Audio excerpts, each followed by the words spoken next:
Hello, everybody. How are you doing today? Welcome to Strength Hammer. As you can probably tell, we're talking some old world today because we've had not only some lore, but a little stealth FAQ drop that we're going to go through here together. Let me adjust my video because I had it poorly adjusted. Boom, there we go. Looking better now. All right, so hope you're all doing well.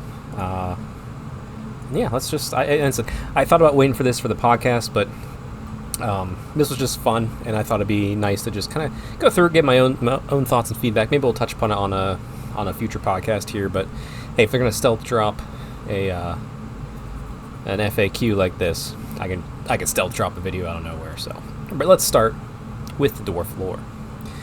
So, the lore of the Dwarven Mountain Holds. All right, so after a short wait, I think it's a joke. I hope. The Dwarven Mountain Holds have arrived. Well, I mean, almost. Pre-orders Saturday. Axes sharpened, beards waxed. Monday they spoke about the rules. That's great. I can't wait to see it. But anyway, the dwarves are making strides at the moment, looking at the lost holds and figuring out what they can do to honor their ancestors and start reclaiming them. So, okay, all right. So they're trying to bring back the golden era. Look at that. Look at that. Actually, yeah, that right there. That's going to be the thumbnail. I'll tell you that much. You probably already know that because you've seen it. You clicked on this video. You've liked and subscribed, I hope. All right, so JTY, since the time of woes, the dwarves have been scattered. A lot of the old holds have been lost, and always wanted to reclaim them. Time of positivity and opportunity, which is very interesting. And I like it because it's setting us apart from that whole end times setting that we had in 8th edition fantasy. Chaos is a distant threat. There are other dangers out there, of course, orcs and goblins. Are they really, though? I mean, maybe on the rules, but are they really? I think dwarves got this one. But the dwarves are reminded to expand and reclaim. That said, they're still dwarves, so some don't think it's possible. What's lost is gone, but others want to get out there and get it done. You might notice the dwarf icon over...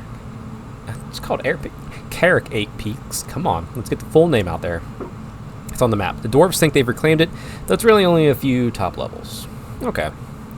The story in this arcane journal, here we go, is of the reclamation of Kazid Vosk, a minor hold lost long time ago. It was an outpost of the Engineers Guild, and the dwarves were towards reclaiming it. Okay, I'm an engineer fan. I'm in. Alongside one or two others. Okay. The dwarves are still playing an active role in what's going on in the old world. They're not focusing on themselves and digging down in their own holds. They have a pretty incredible relationship with the Empire Man for centuries. They're still coming to terms with the fact that the Maelings are currently fighting amongst themselves, which is interesting because the War of the Beard, they didn't understand the elves fighting amongst themselves. So why are their allies doing this? Dwarven diplomats are trying to smooth those relations over.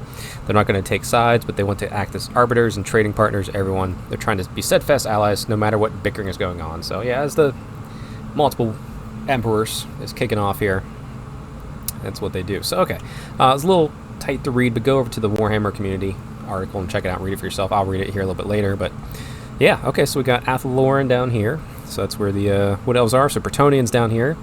Dwarves are just kind of taking that up there. Blackwater. That's a good place right there. Sylvania. So, yeah. Dwarves are where the dwarves are at, which is the mountains, but here's their path down to try and take that new hold. So that's fun. Oh, and it's a little moon there. Night Goblin moons. Maybe it's mostly a Night Goblin type enemy in the lore of this arcane journal. Alright, it's quite a hopeful time period, but we know it's not going to last. The High King is Alric Alricson, ruling of Karaz Karak. As many fans of the older world will no doubt be familiar, he will eventually be mortally wounded during the Great War against Chaos, and his sons will be killed.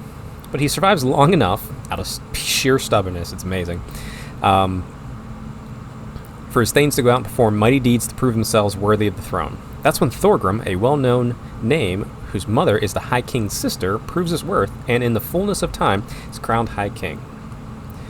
He is the first of the 3 characters in the Arcane Journal, and he's not earned the name Grudgebearer yet. He's still Thorgrim Ulluxson. He's a prince, and he is a Carl of the Great Book of Grudges, a scholar of grudge law. There's a fair bit of foreshadowing in the character description for what's to come. I absolutely love that. So hold on, I'm going to raise my glass. There it is. Cheers. Cheers to the lore writing here. This is kind of what I've been wanting, and we're getting it with 2 characters. I want to see younger versions of these characters before they are the epic legends that we knew during the end times. Obviously, some of them are still going to be pretty epic in their own rights, but I just love this. What does that Lord level character from 8th edition look like if they were a hero many years ago? And that's what we're seeing with a couple of them here. So Ungrim and Thorgrim here. So that's love it. All right. For anyone familiar with him, it's not worth noting that Thorgrim of our period is a much younger dwarf, one who hasn't been so jaded by the rigors of rulership and who does not yet own most of the items later associated with him. He is armed instead with a magical or runic, yep, it's runic, items appropriate to his current station as a prince.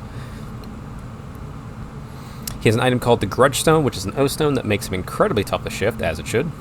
He and his unit become unbreakable. That's amazing. And he dishes out hatred for orcs and goblins, as one does. Later be Skaven. Hint, hint. No, I'm kidding. He retains the armor of Skaldor, but he has a different weapon, and he fights on foot. Yep. He's not High King yet. Ungrim Iron Fist is also around. He's a lot more aggressive in this period. He doesn't have the Dragon Cloak yet, but he does possess the Slayer Crown and the Axe of Dargo. It's his duty to clear the curse of the Slayer vow from his bloodline. He has 2 vows. They're incomplete oppositions. The royal line can't reconcile. The vows of kingship, to continue his bloodline and protect his people, cannot exist side by side with his Slayer vow. And in this contradiction drives every king of Cadron slowly mad trying to find the balance. Ungrim's solution is to find a queen whom he believes is more qualified to rule than he considers himself. So that once he's met his doom, the Slayer vow is dispensed, she can rule in his stead until such a time as his sons assume the throne. There is trouble really in struggling to find a doom worthy of a king. There is. There absolutely is, but spoilers, he found it. It's great. I have to pause here. One of my favorite things about like why I like dwarves, like yeah, they're jolly, they're happy, they're hearty, they're stoic. There's just something like it would feel so good to be inside of a dwarf mountain hold, drinking a dwarven beer, just being protected by these walls. Something about it just like appeals to me in a fun way. Just as like living on the plains as a high elf, riding horses in Valyrian would also appeal to me. There's just different facets to it, but like there's such a coziness to dwarves, and I don't know how to say that otherwise. There's a coziness to dwarves that I really appreciate. Just look at that. Oh, I love that art. Alright, Carrot Cadron ramps up its activity during this period and is taking part in lots of battles. If there's a battle they can reach, Ungrim wants to be part of it. Bulwark Damondson is our 3rd character, and he is the one who reaches out to the other holds to inform them that there's going to be an attempt to reclaim Khazad Vosk. It's the Slayer hold who answers the call, alongside all the wonderful Engineers Guild contraptions. There's a host of Slayers, and Ungrim is on his way. One of the things known about Burlock is that he nearly got kicked out of the guild on a number of occasions for being a bit wild in his youth. What we've got here is experimental Burlock.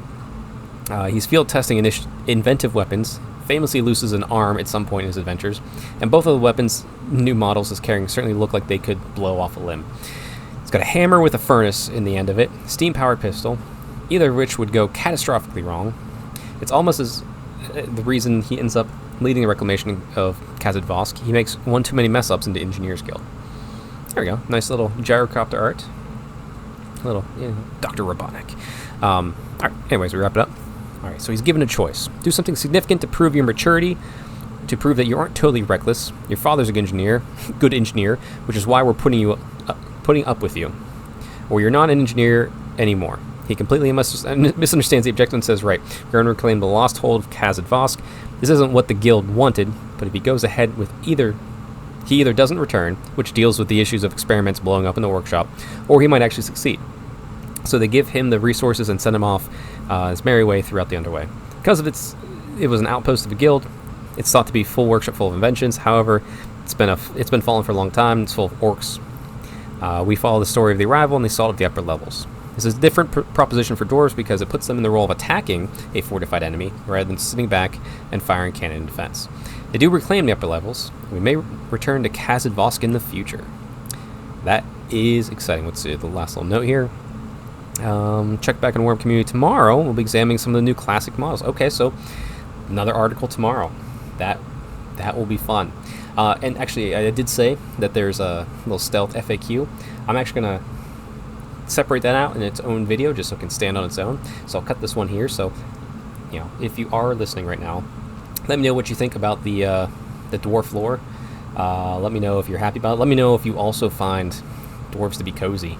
I don't know why, they just do, but yeah, we'll go through the FAQ here next, and I don't know if I'll do a video on the classic models, but maybe we will. Maybe I'll be inspired. But regardless, for everybody out there, keep your tankards full, keep your feet on the ground, stay Stormcast strong, and happy hobbying. I'll catch you on the other side.